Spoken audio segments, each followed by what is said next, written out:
सुने आपके साथ एक विशेषण लगता है निग्रहाचार्य। कृपया मालवा के लोग इससे अपरिचित है, कृपया इसका परिचय दें। निग्रहाचार्य शब्द क्या है? अभी मैंने जैसा बताया ब्रह्म की 5 शक्तियां उद्भव, स्थिति और संहार, निग्रह और अनुग्रह, ये 5 शक्तियां हैं। तो इसमें जो निग्रह शक्ति है उसका कार्य है यदि कोई धर्म की मर्यादा के विरुद्ध जा रहा हो तो उसको नियंत्रित करना। निग्रह शब्द का अर्थ ही यही है। कोई भी व्यक्ति, मनुष्य हो, सामान्य, कोई विशिष्ट धर्माधिकारी हो, कोई बड़े महंत हो या कोई रिक्शा चलाने वाला हो, यदि शास्त्र के विरुद्ध जा रहा है तो शास्त्र वाक्य से उसके अधर्म का प्रतिकार करते हुए शास्त्र मत को प्रकाशित करना, यह निग्रह शब्द का सामान्य अर्थ है। अब देवी देवता जब निग्रह शक्ति का प्रयोग करते हैं तो सुदर्शन चक्र और त्रिशूल लेकर आ जाते थे। तो ये तो मैं लेकर चलता हूँ, तो प्रयोग कहीं किया नहीं है, अभी तो उसके और वाणी से ही लोग समझ जाते हैं। तो शक्ति संगम तंत्र में जहाँ संप्रदायों की सूची दी गई है, जैसे वैष्णव संप्रदाय है, शैव है, शाक्त है, कौल है, सौर है, गाणपत्य है, तो शक्ति संगम तंत्र के छिन्नमस्ता खंड के 7वें पटल में भगवान अक्षोभ्य भगवती तारा को बताते हैं, निग्रहागम तंत्राणि शतद्विशत भेदतः अयम आगम पर्याय सिद्ध रूप प्रकाशः। जैसे अलग अलग इष्ट को आधार बनाकर अलग अलग ग्रंथ लिखे गए। भगवान नारायण पर विष्णु पुराण है, श्रीमद् भागवत है, 5 रात्र संहिताएं हैं, भगवती पर ब्रह्मांड पुराण है, मार्कंडेय पुराण है, दुर्गा सप्तशती इत्यादि उसी का अंश हो जाते हैं, और जो रुद्रयामल चंडिका तंत्र आती है। तो निग्रह जो संप्रदाय है या निग्रह जो मंत्र है अब बहुत विलुप्त प्राय हो गया, अब नहीं है। और मैंने कामाख्या में कई मंत्रों की साधना सिद्ध की और वहां पर हमें परमाक्षर सूत्र नामक एक वेदांतिक ग्रंथ की उपलब्धि हुई। भगवती ने पढ़ाया, जो कि मैं महात्मा जी के लिए लेकर भी आया, उस पर जो मेरा भाष्य है। और तो शक्ति संगम तंत्र में बताते हैं पहले निग्रह संप्रदाय में 300 ग्रंथ थे। निग्रहागम प्राणी शत द्विशत भेद, 100 और 200 तंत्रोपत। अयम आगम पर्याय या निग्रह संप्रदाय की परिमाण है, हर एक संप्रदाय का ग्रंथ परिमाण होता है, इसमें इतने ग्रंथ हैं, वे लुप्त हो गए। तो अभी मेरा अध्ययन चल रहा है। भगवती को जितनी अध्ययन मतलब प्रत्यक्ष है, भगवती साधनात्मक जितना देती है, वो जब पूरा हो जाएगा, 1-2 साल और मेरा बचा हुआ है, तो फिर मैं वो 300 ग्रंथों को जो लुप्त हो गए वो 10,000 श्लोकों में लिपिबद्ध करूंगा तिमिरहरण तंत्र के नाम से।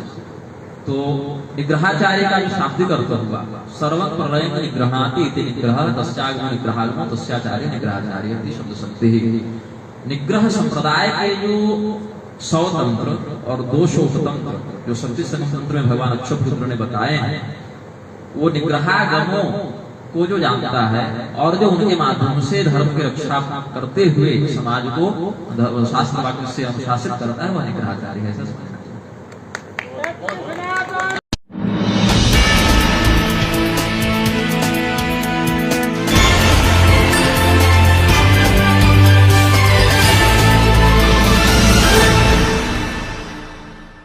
प्रसिद्ध और युवा तेजस्वी विद्वान श्री निग्रहाचार्य भागवतानंद गुरु जी से डेस न्यूज़ की एक खास चर्चा।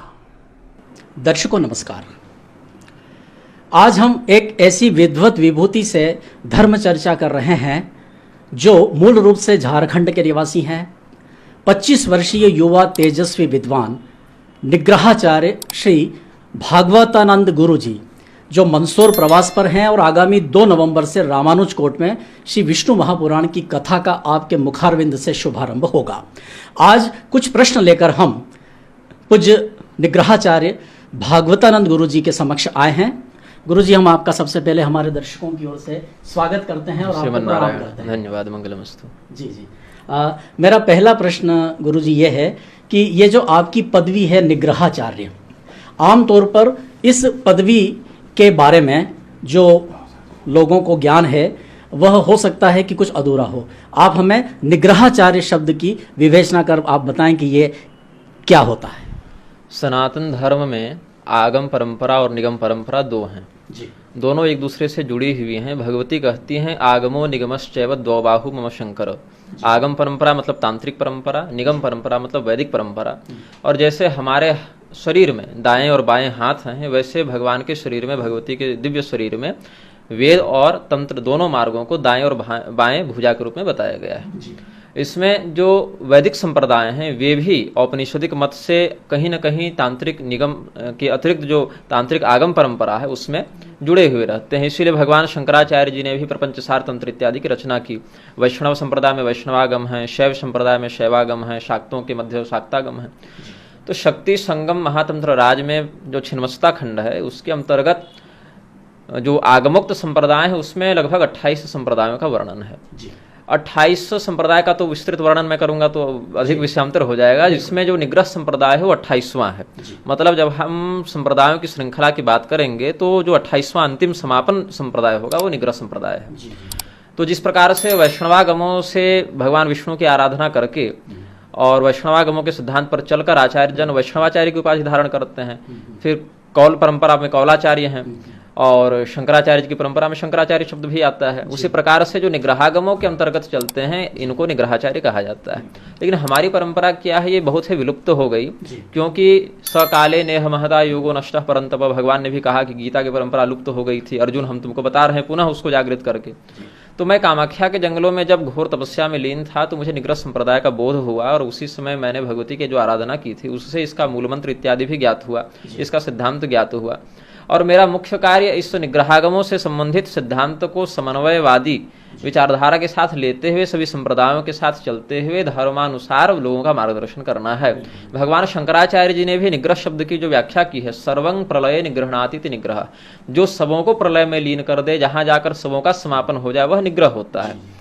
और निग्रह संप्रदाय में 200 उपतंत्र और 100 तंत्र थे। निग्रहागम तंत्राणि शतद्विशत भेदतः अयम आगम पर्याय सिद्ध रूप प्रकाशित। तो इसके दो भेद हैं, आभ्यंतर और बाह्य। जो बाह्य भेद है उसमें हम शास्त्रार्थ के द्वारा या अधिकृत जनों के द्वारा दंड विधान के द्वारा अधर्मियों का नियंत्रण करते हैं और योगाभ्यास जप मार्ग साधना ध्यान इत्यादि के द्वारा अपनी चित्तवृत्तियों का निग्रह करते हैं। इसीलिए आर्या सहस्रीकार ने कहा निग्रह मार्ग स्वयं ध्यानाभ्यासो ही योगी नाम ललिते। तो जो बाह्य निग्रह कर्म है उसके आधार पर हम शास्त्रार्थ के द्वारा, खंडन के द्वारा या शास्त्र के दंड विधान इत्यादि के द्वारा लोगों का अधर्म मार्गी लोगों का निग्रह करते हैं और योगाभ्यास इत्यादि के द्वारा आंतरिक वृत्तियों का निग्रह करते हैं। तो यह निग्रह संप्रदाय है और निग्रह संप्रदाय का मैं आचार्य होने से इस उपाधि को धारण करता हूँ। बिल्कुल बिल्कुल। मेरा अगला प्रश्न गुरुजी आपसे ये है कि आदि अनादि अनंत क्या यही है सनातन, अथवा सनातन क्या है? ब्रह्म वैवर्त पुराण में सनातन शब्द की परिभाषा है सर्वकाले सना प्रोक्ता, जो सभी कालों में व्याप्त हो उसको सना कहते हैं। और विस्तार के लिए तनन विस्तारे हम लोग कहते हैं, संस्कृत व्याकरण में तनन प्रत्यय का प्रयोग होता है। तो जो सर्वकालिक हो और सर्वत्र व्याप्त हो, मतलब देश और काल में जो बंधा न हो अपितु सभी कालों और सभी देशों से जो परे हो वह सनातन है। दूसरी बात यह है, एक दूसरी परिभाषा भी है, निर्गुणस्य च नित्यस्य वाचकस्य सनातनः। ब्रह्म वैवर्त पुराण में ही कहते हैं कि जो निर्गुण परब्रह्म है और जो नित्य है, जो कभी नष्ट नहीं हो सकता, उसके लिए हम सनातन शब्द का प्रयोग करते हैं। तो अनंत तो हो ही गया क्योंकि नित्य है, वह कभी नष्ट नहीं होगा, अंत नहीं होगा उसका, तो अनंत शब्द हो गया। और वह सार्वकालिक है तो उसका कभी आदि भी नहीं हो सकता, क्योंकि भगवान स्वयं कहें अहमेवा समयवाग्रे, जब कोई नहीं था उससे पहले भी मैं था, सबसे पहले मैं था और आगे भी मैं ही रहूंगा। नान्यद यद सत्परं पश्चादहं यदि तच्च यो शिष्येत सोऽस्मि, हम जो बचेगा वो भी मैं हूँ। व्यक्ते व्यक्तं काल वेगेन याति भवानेक शिष्यते शेष संज्ञा, जब संपूर्ण संसार व्यक्त संसार अव्यक्त परब्रह्म में लीन हो जाता है तो भगवान ही शेष बचते हैं। तो इसीलिए जो सनातन शब्द है वह ब्रह्म के लिए भी आया है, परब्रह्म को ही सनातन कहते हैं। और परब्रह्म के द्वारा उनकी मर्यादा, जो वेद मर्यादा है, यस्य निश्वसितो वेदा, परब्रह्म के श्वासभूत जो वेद हैं उन मर्यादा के अंतर्गत आने वाले सभी सनातनी हुए, सनातन धर्म में आ गए। देश और दुनिया के जो अन्य धर्म है, क्या ये सब धर्म भी सनातन धर्म की ही कोख से उपजे हैं? देखिए, ये जो धर्म शब्द है वो मैं व्यक्तिगत रूप से सनातन पर ही रूढ़ करना चाहूंगा, क्योंकि अन्य जिनकी आप बात कर रहे हैं, जिनकी ओर आपका संकेत हो रहा है, उनके किताबों का अध्ययन करके मैंने यह समझा कि उनमें वह बातें भी धर्म के रूप में बता दी गई हैं जो हमारे लिए स्पष्ट अधर्म हो जाएंगी। तो हिंसा, चोरी, डकैती, बलात्कार इत्यादि को भी जो यदि धर्म मान लेंगे तो फिर अधर्म की क्या परिभाषा शेष रहेगी, ऐसा हम समझते हैं। तो जो अन्य मतमतांतर हैं, जिनको मैं मतमतांतर कहूंगा, जो अन्य देशों की सभ्यताएं हैं, मतमतांतर हैं, मान्यताएं हैं, उनमें जितने अंश में हमारे सनातन मूल्य आदर्श अवस्थित होते हैं उतने अंशों में तो मैं धर्म कहूंगा, लेकिन जितने अंशों में स्पष्ट रूप से वहां पर हिंसा या व्यभिचार या इस प्रकार की क्रूरताएं प्रदर्शित होते हैं तो मैं उनको धर्म नहीं कहता। और जिस प्रकार से एक स्थान पर हम सुगंध जला दें अगरबत्ती इत्यादि तो वायु उसके आश्रय से अन्य परिक्षेत्र को भी सुगंधित करती है। तो भारत भूमि में जो धर्म की सुगंध है उसी को उन सभ्यताओं के जो मनीषीगण हुए, हर सभ्यता में मनीषी हुए हैं, उन्होंने भारत से प्रेरणा लेकर यहाँ के सिद्धांत को अपने सभ्यता के लोगों की समझ के अनुसार कुछ सूत्र रूप में बताया, ऐसा हम समझते हैं। तो जितने अंश में वो मानवता के अंतर्गत चल रहे हैं उतने अंश में धर्म है, और जितने अंश में वह हिंसक विनाशकारी हो जा रहे हैं वह तो फिर धर्म की श्रेणी में नहीं आएगा। बिल्कुल। अगला मेरा प्रश्न है कि धर्म और संप्रदाय में क्या अंतर है? मनुस्मृति इत्यादि के आधार पर धृति क्षमा दमोस्तेयं शौचम इंद्रिय निग्रह धीर विद्या सत्यम क्रोधो दशकम धर्म लक्षणम इत्यादि वचनों से धर्म के 10 लक्षण हैं। और याज्ञवल्क्य इत्यादि ने भी, पद्म पुराण इत्यादि ने भी 11 या कुछ इस प्रकार से प्रभेद बताए हैं। सामान्यतया धर्म की 2 परिभाषा मैं बताऊंगा, एक दार्शनिक परिभाषा, एक पौराणिक परिभाषा। दार्शनिक परिभाषा यतोभ्युदयो निःश्रेयस सिद्धि सधर्म, ऐसा कृत्य जिससे आपको इस लोक में भी अभ्युदय की प्राप्ति हो और परलोक भी आपका बने, आपको परम कल्याण की भी प्राप्ति हो, वह धर्म है। यह दार्शनिक परिभाषा सामान्यतम। और विस्तृत पौराणिक परिभाषा अगर हम देखें तो उसमें भी अगर एक पंक्ति में कही जाए बात, सार बात, तो आत्मनः प्रतिकूलानि परेशान न समाचरेत, ये धर्म है कि ऐसा कोई भी कृत्य हम दूसरे के प्रति न करें जो हमारे ऊपर कर दिया जाए और हमें बुरा लगने लगे, है ना। हम चाहें कि कोई मेरी वस्तु न चुराए, बिल्कुल, तो हम भी किसी की वस्तु न चुराएं, यह धर्म है। तो धर्म क्या है? वर्ण धर्म भी है, आश्रम धर्म भी है, गुण धर्म भी है, पारिस्थितिक धर्म भी है। इस प्रकार से धर्म के कई प्रभेद आचरणगत, संस्कारगत हो जाते हैं। तो जिसको हम नैसर्गिक रूप से अपने शरीर में, अपने आचरण में, जीवन में धारण करें वह धर्म है। और लक्षण इत्यादि पर तो मैं विस्तृत प्रवचन कर ही चुका हूं, श्रोतागण उसको अन्य वीडियो इत्यादि को देख लेंगे। संप्रदाय क्या है? धर्म के अंतर्गत एक संप्रदाय है, धर्म के अंतर्गत संप्रदाय होता है। और संप्रदाय क्या है? जब गुरु परंपरा से एक विशिष्ट नीति को, विशिष्ट मर्यादा को, विशिष्ट आचरण और सिद्धांत को जब गुरु के माध्यम से शिष्य और उसके माध्यम से अन्य शिष्यगण प्राप्त करते हैं, सम्यक प्रकारेण दीयते, जब अच्छी प्रकार से वह परंपरा में दिया जाता है तो उसको संप्रदाय कहते हैं। अब राजनीतिक कुचक्र के कारण संप्रदाय शब्द बड़ा बदनाम हो गया, सांप्रदायिक जो हो गया शब्द ना वो बहुत बदनाम हो गया है, लेकिन संप्रदाय का वह अर्थ नहीं है। एक सिद्धांत को जब गुरु अपनी तपस्या से ग्रहण करता है और अपने शिष्य को प्रदान करता है तो उसको संप्रदाय कहते हैं। जैसे सनातन हिंदू धर्म हो गया, इसमें भगवान विष्णु परक जो सिद्धांत हुआ उसको भगवान विष्णु के अनुसार जो धर्मशास्त्रों ने उपदिष्ट किया उसको जब आप अपने शिष्य को देंगे, फिर उसका शिष्य ग्रहण करेगा परंपरा से, तो वह क्या हुआ? वैष्णव संप्रदाय हो गया। ऐसे ही भगवान शिव संबंधी जो तत्व है उसको अपने गुरु परंपरा से ग्रहण करेंगे तो शैव संप्रदाय होगा। तो धर्म समष्टि है और उसके अंतर्गत संप्रदाय व्यष्टि है। एक प्रश्न और कई लोगों की जिज्ञासाओं का रहता है और जो आप जैसे विद्वानों से पूछने की हमेशा प्रेरणा पत्रकारों को देते हैं कि अवतार और ईश्वर में क्या अंतर है? क्या जो अवतारी पुरुष हुए हैं वही ईश्वर हैं या ईश्वर अलग अवतार अलग? हाँ, ईश्वर की जो दार्शनिक परिभाषा सरल रूप में है वह है क्लेश कर्म विपाका शयैर अपरामृष्ट पुरुष विशेष ईश्वर। 5 प्रकार के अविद्या, अस्मिता, राग, द्वेष और अभिनिवेश, इन 5 क्लेश से, पाप, पुण्य, सकाम, निष्काम, प्रारब्ध, क्रियमाण, संचित इत्यादि कर्मों से जो सर्वथा परे है, अतीत है, सर्वथा विलक्षण है, अस्पृष्ट है, वह तत्व ईश्वर है। सामान्य परिभाषा यह होगी। वही ईश्वर जब किसी एक गुण का आश्रय लेकर जब अवतरित होते हैं, जब उनका अवतरण होता है, अवतरण का अर्थ है नीचे उतरते हैं, तो अपनी महिमा से नीचे नहीं उतरते, अपितु हम जिस स्थान पर है वहां पर वे अपना प्रकटीकरण किसी रूप में कर देते हैं। कभी मत्स्य के रूप में, कभी कूर्म के रूप में, कभी काली के रूप में, कभी नृसिंह के रूप में, कभी हनुमान के रूप में, तो वो अवतार हो गए। तो प्रत्येक अवतार कितने अंश से युक्त है ईश्वर का वह देखना पड़ेगा। जैसे पूर्णावतार है कि आवेशावतार है कि अंशावतार है कि कलावतार है। कभी कभी क्या होता है कि मनुष्य तो सामान्य रहता है लेकिन भगवान उसको अपना कोई विशिष्ट कार्य कराने के लिए उस लक्ष्य के सिद्धि पर्यंत एक विशिष्ट शक्ति दे देते हैं तो उसको आवेशावतार कह देंगे। लेकिन भगवान कृष्ण, भगवान नृसिंह, भगवान श्री रामचंद्र जी इत्यादि जो हुए वो पूर्णावतार में गिने जाएंगे। और भगवान परशुराम इत्यादि जब उनको धरती का भार हरण करना था तो आवेशावतार कहलाएंगे। अभी भी भगवान परशुराम है लेकिन सक्रिय नहीं है अभी, क्योंकि उनके अवतार का उद्देश्य पूर्ण हो गया। समय आने पर फिर वो प्रकट अपने शक्तियों को करेंगे। तो अवतार क्या है? ईश्वर जब अपनी संपूर्ण शक्तियों में से किसी एक विशिष्ट शक्ति का आश्रय लेकर धरती में किसी विशिष्ट कार्य को करने के लिए स्वयं किसी सगुण रूप का आश्रय लेते हैं तो संभवाम्यात्म माया, अपनी माया का ही आश्रय लेकर जब वो प्रकट होते हैं तो उनको अवतार कहते हैं। और जब वो महतात्विक रूप में कर्म और क्लेश से सर्वथा परे रहते हैं तो उनको हम ईश्वर कहते हैं। बहुत सुंदर व्याख्या की आपने। अच्छा, आपका एक छोटा सा इसमें प्रश्न और रह गया कि क्या जो महापुरुष इत्यादि उनको अवतार ईश्वर, हाँ, इसमें भगवान क्या कहते हैं, यद्यद विभूति मत्सत्वं श्री मधुरजितमेव वा तत्तद देवावगच्छत्वं मम तेजोंश संभवम। किसी भी व्यक्ति में कुछ विशिष्टता दिखाई पड़े, चाहे ज्ञान की विशिष्टता हो, चाहे सौंदर्य की हो, चाहे धन की हो, चाहे पराक्रम की हो या कीर्ति की हो, तो उसको यह समझना चाहिए कि भगवान के किसी एक अंश से यह युक्त तो है, लेकिन उसको सीधे सीधे हम अवतार या सीधे सीधे ईश्वर तब तक नहीं कर सकते जब तक ऋतंभरा प्रज्ञा वाले महर्षि गणों ने उसको उस रूप में प्रमाणित न किया हो या उसकी उस रूप में शास्त्रीय आराधना न की हो। जी जी जी, बिल्कुल। एक सवाल ये है कि सनातन धर्म की जो विविधताएं हैं, विभिन्नताएं हैं, ये इसकी विशेषता माने या इसकी विकृति माने? हमारे शरीर में भी विभिन्न प्रकार के अंग हैं जी। और हर अंग हर कार्य को करता नहीं है। मुख का कार्य भोजन करना है, वाचन करना है, श्रवण और दर्शन करना नहीं है। उसी प्रकार से सनातन धर्म के अंतर्गत भी देखिए, पूरा जब हमने सनातन की परिभाषा बताई तो उसमें ब्रह्मांड की रचना से पूर्व और ब्रह्मांड के समापन के बाद का भी काल हम जोड़ देते हैं। तो उस स्थिति में जो अच्छा है, जो बुरा है, जो सात्विक, राजसी, तामसी है, शाकाहारी है, मांसाहारी है, ब्रह्मचारी है, व्यभिचारी है, सब उसी में आ जाएंगे। तो भगवान ने कहा त्रिविधा भवति श्रद्धा देहिनांग सा स्वभावजा। तीनों प्रकार की सात्विक, राजसी, तामसी, श्रद्धा और गुण व्यक्ति में विद्यमान होते हैं।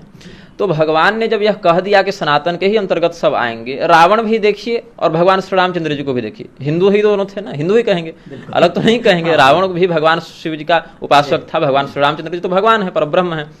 तो लेकिन हम दोनों को सनातन के ही अंतर्गत रखेंगे। हाँ, यह अवश्य कहेंगे कि एक ने धर्म मार्ग का आश्रय लिया, एक ने अधर्म मार्ग का आश्रय लिया, लेकिन सनातन से सर्वथा बाह्य हम उनको परिगणित नहीं कर सकते। दुर्योधन को अधर्म पक्ष में रखने पर भी और युधिष्ठिर को धर्म पक्ष में रखने के बाद भी हम दोनों को सनातन का ही अंग मानेंगे, सनातन से भिन्न नहीं मान सकते। जैसे हमारे इस शरीर में यदि रोग हो जाए तो उस रोग को भी हम शरीर का अंग ही मानेंगे, लेकिन वह अंग त्याज्य होगा, वह अंग निराकरणीय होगा। उसी प्रकार से सनातन धर्म में जो वैष्णव मार्ग में जो अत्यंत सात्विकता दिखती है और अघोर मार्ग इत्यादि में तामसिक गुण इत्यादि देखने को मिल जाते हैं, लेकिन हैं सभी सनातन के ही अंग। और ये विविधता इसकी उत्कृष्टता है, ताकि कोई व्यक्ति यदि किसी प्रकार से मांस न छोड़ पाए, किसी प्रकार से मदिरा न छोड़ पाए, तो भी वह किसी प्रकार से साधना मार्ग से जुड़ के भले अघोर मार्ग का ही आश्रय लेकर, लेकिन अपने कल्याण का प्रयास वह कर सकता है। हम सर्वथा किसी को त्याज्य या बहिष्कृत नहीं कर सकते। उसको कहीं न कहीं किसी तामसिक गुण में ही, किसी तमोगुणी साधना का ही आश्रय लेकर, किसी वाम मार्ग का ही आश्रय लेकर, लेकिन उसके कल्याण का हम प्रयास कर सकते हैं। इसलिए यह जो विविधता है वह सनातन का औदार्य है, सनातन की सर्व स्वीकार्यता है कि यहाँ सभी गुणों को, सभी प्रकार की मानसिकता के लिए एक विशिष्ट मर्यादा के अंतर्गत रखते हुए उसके कल्याण का मार्ग यह प्रशस्त करता है। बिल्कुल। सनातन परंपरा में कोई विद्वत पीठ या धर्म संसद, क्योंकि कई बार देखा जाता है कि बहुत सारी विसंगतियां सामने आती हैं। धर्म के क्षेत्र में जो लोग प्रवचनकार हैं, कथाकार हैं, उनके जीवन से जुड़े हुए कई ऐसे विकृत पहलू सामने आते हैं कि हमारे कई कथाकार अभी जेलों में सजा काट रहे हैं। तो ये जो सनातन धर्म के नाम से जो विकृतियां हो जाती हैं, तो इन्हें नियंत्रित करने के लिए कोई विद्वत पीठ या धर्म संसद की क्या व्यवस्था है? अभी तक तो देखिए आधुनिक काल में कुछ 100, 200, 300 वर्षों में कुछ ऐसे परिषद तो बने हैं। काशी विद्वत परिषद है, भारत धर्म महामंडल है, शांकर पीठादि हैं, रामानुज पीठादि हैं, रामानंद पीठादि हैं, मध्वाचार्य जी के भी, निम्बारकाचार्य जी के भी स्वतंत्र पीठ हैं और आपस में बहुत लोगों का सामंजस्य भी है। लेकिन क्या है कि जब तक शासन तंत्र इसमें समर्थन नहीं देगा, क्योंकि आप अगर देखें तो जितने कथावाचक हैं जो जेल में हैं या जितने नकली धर्माचार्य हैं, उनमें कहीं ना कहीं राजनीतिक प्रश्रय बहुत विस्तृत है। तो आप राजनीतिक प्रश्रय से स्वयं इन लोगों को खड़ा करेंगे और जब धर्माधिकारी इनका विरोध करेंगे तो आप धर्माधिकारियों पर ही बहुत से पिछड़ा होने का या वैमनस्य फैलाने का या सांप्रदायिक दंगे कराने का आप आरोप लगा देंगे। तो इस प्रकार से जब शासन तंत्र ही अधर्मियों को प्रश्रय देने लगेगा तो फिर कोई मंडल बना भी दिया जाए, कोई परिषद बना भी दिया जाए, तो वह उतना प्रभावी नहीं हो पाएगा। जितने लोग धर्मनिष्ठ हैं वो तो ऐसे ही धर्मनिष्ठ हैं, उनको किसी परिषद की आवश्यकता नहीं, वो तो धर्मशास्त्रों के अनुशासन में पहले से हैं। लेकिन जो लोग परिषद इत्यादि, पीठ इत्यादि के द्वारा, संसद, धर्म संसद आदि के द्वारा जो लोग शासन किए जा सकते हैं, उन पर यदि धर्म संसद आदि शासन करना भी चाहे तो वो शासन तंत्र के जो राजनीतिक प्रश्रय वाले हैं उसमें वो अवरोध उत्पन्न कर देंगे। तो पहले तो जो गद्दी पर बैठा है, जिसके हाथ में सेना है, सत्ता है, मुद्रा है, अर्थव्यवस्था है, शासन तंत्र है, उसके व्यक्तित्व में जब तक धर्मनिष्ठा आचरणगत नहीं आएगी, वोट बैंक के लोभ से यदि कोई व्यक्ति निजी रूप से धार्मिक है भी तो वह सामाजिक रूप से धार्मिक नहीं हो पाता है। यह भी देखने को मिला है। अच्छा, कोई व्यक्ति यदि सामाजिक रूप से धर्मनिष्ठ होने का ढोंग कर रहा है तो निजी रूप से वह धार्मिक नहीं है। तो जब तक आचरण और व्यक्तित्व दोनों में, सामाजिक और व्यक्तिगत दोनों स्थिति में धर्मनिष्ठा शासन तंत्र में नहीं होगी, परिषद या मंडल बना देने से वह प्रभावी नहीं हो पाएगा। बनने को तो परिषद बने हैं, मंडल बने हैं, लेकिन वह प्रभावी नहीं है। कथाओं के आयोजन के जो स्वरूप अब परिवर्तित होते जा रहे हैं, इन पर आप क्या कहेंगे? क्योंकि ये देखा जा रहा है कि व्यासपीठ को नारदीय पीठ बनाने में ज़्यादा अब कथाकार रुचि लेने लगे हैं और कथा के पांडाल कथा के मूल सिद्धांतों के श्रवण की बजाय नृत्य भक्ति में ज़्यादा लीन हो जाते हैं। देखिए, भक्ति तो मैं इसको नहीं कहूँगा, क्योंकि भक्ति जो है वह प्रदर्शन का इस प्रकार से विषय नहीं होती है। आप जिसको भक्ति का नाम दे रहे हैं वह एक प्रकार का अभिनय में समझता हूँ, है ना। उसको विशुद्ध भक्ति तो मैं नहीं मानता। विशुद्ध भक्ति वाग गदगदा द्रवते यस्वचित्तं रुदत्त भिक्षं हसति क्वचिच्च विलज्ज उद्गायति नृत्यते च मदभक्ति युक्तो भुवनं कुनाति, जो भगवान ने उपदिष्ट किया है। यह तो मीराबाई में लक्षित होता है, कर्माबाई में लक्षित होता है, जनाबाई इत्यादि संतों में लक्षित होता है, सूरदास जी में, तुलसीदास में, रैदास जी में यह लक्षित होता है।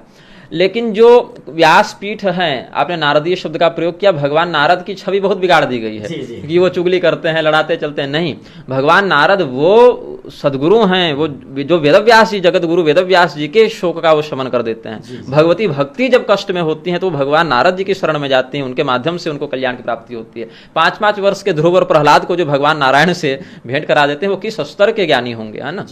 भगवान नारद ऐसे हैं जो इतने तेजस्वी हैं कि राक्षस भले देवताओं का विरोध करें, बाकी ऋषि महर्षियों को भले अत्याचार से पीड़ित करें, लेकिन नारद जी के ऊपर वो अत्याचार नहीं कर सकते। ये उनकी महिमा है। तो भगवान वेदव्यास जी की जो पीठ है उस पर जो बैठा हो वह व्यक्ति बहुत क्लिष्ट नियमों का वाला हो। पहली बात कि आजकल स्त्री कथावाचिकाएं बढ़ गई हैं, अद्विजाति कथावाचक बढ़ गए हैं, इनका वर्णन शास्त्रों में नहीं मिलता है, ऐसा अधिकार नहीं है। हम अगर चाह लें कि हम नोट छापने लगे तो क्या उसको मान्यता मिल जाएगी? बिल्कुल नहीं मिलेगी। भले मेरा नोट वास्तविक से भी अधिक वास्तविक क्यों न दिखे, लेकिन वह मान्य नहीं हो जाएगा, वह असंवैधानिक कहलाएगा। उसी प्रकार से हम यदि व्यासपीठ की ओर भी दृष्टिपात करें तो ऐसा ब्राह्मण, जो महाभाष्यकार पतंजलि ने क्या कहा, विद्या, तपस्या और शरीर तीनों ब्राह्मणत्व का कारक है। शरीरगत भी ब्राह्मण हो, फिर अध्ययन पूर्वक उसने विद्याध्ययन करके शास्त्र का ज्ञान भी प्राप्त किया हो और तपस्या पूर्वक उसका आचरण भी करता हो, तब मैं उसको मानूंगा ना। तो वैसा व्यक्ति यदि व्यासपीठ पर बैठेगा तो कभी धर्म विरुद्ध व्याख्यान तो करेगा नहीं। और यदि धर्म विरुद्ध व्याख्यान कोई कर रहा है, मतलब उसकी जो योग्यता है, उसकी जो पात्रता है, उस पात्रता में कहीं कमी है, या तो जन बल से, या तो धन बल से, या तो व्यापारी मीडिया तंत्र के माध्यम से प्रसिद्ध हो गया है, आचरणगत तपस्यागत विद्वत्ता उसके अंतर्गत नहीं है, तो ऐसा व्यक्ति जो श्रोत्रिय हो, ब्रह्मनिष्ठ हो, जो भौतिक संसार की वासना की अपेक्षा धर्मशास्त्रों की प्रतिष्ठा को ऊपर समझता हो और जो विप्रकुलोचित आचरण को धारण करता हो, ऐसा व्यक्ति ही व्यासपीठ का अधिकारी है। और इसके अतिरिक्त कोई अगर बैठ भी रहा है तो समाज को ऐसे व्यक्ति को प्रोत्साहित नहीं करना चाहिए। गुरुजी, एक प्रश्न मैं आपसे इस रूप में करना चाहूंगा कि इस प्रश्न के एक अंग आप भी हैं, चूंकि आप भी युवा पीढ़ी हैं। आप एक ऐसी युवा पीढ़ी का प्रतिनिधित्व कर रहे हैं कि मात्र 25 वर्ष की आयु में आपने जो अपनी तीक्ष्ण बुद्धि से, जो विलक्षण ज्ञान से आपने जो ज्ञान प्राप्त किया है, तो आप ही के व्यक्तित्व से प्रेरणा लेकर के ये प्रश्न मेरे मस्तिष्क में उपजा है कि आज की जो नई पीढ़ी है ये 100 में से 99 नंबर लाती है, फिजिक्स केमिस्ट्री में 100 में से 100 नंबर लाती है, जबकि पुरानी पीढ़ी के लोग तो 100 में से 50-55 नंबर भी लाते थे तो बड़े खुश हो जाते थे।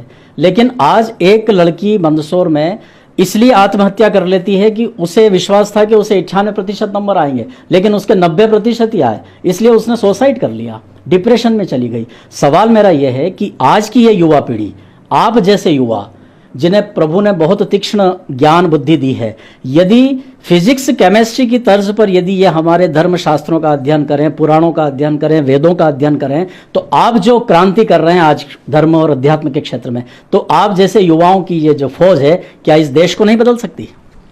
हाँ, ये बात है कि विद्या जो शिक्षा है, आज हमारे सनातन धर्म में भी 14 प्रकार के और मतांतर से 18 प्रकार की विद्यास्थान होते थे, और आज भी कुछ कम ही संख्या में, लेकिन गुरुकुलों में पढ़ाए तो जा रहे हैं, भले उसके विद्यार्थी और शिक्षक कम हो गए हैं। इसमें सबसे बड़ा जो षड्यंत्र किया वो अंग्रेजों ने किया।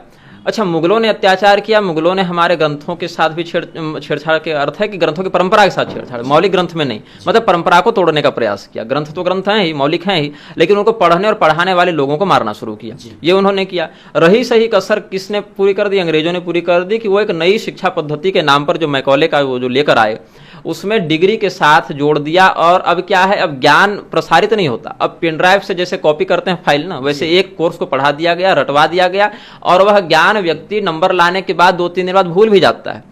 हमारे यहाँ यह बात नहीं थी। हमारे यहाँ अधीति बोधा चरण प्रचारण, अध्ययन करो, बोध करो, आचरण करो, शुश्रूषा ग्रहणं चैव पोषणं धारण तथा ऊहापोहार्थ विज्ञानम इत्यादि जो अष्ट लक्षण है बुद्धि के, इनके आधार पर प्रत्येक व्यक्ति को शिक्षा दी जाती थी।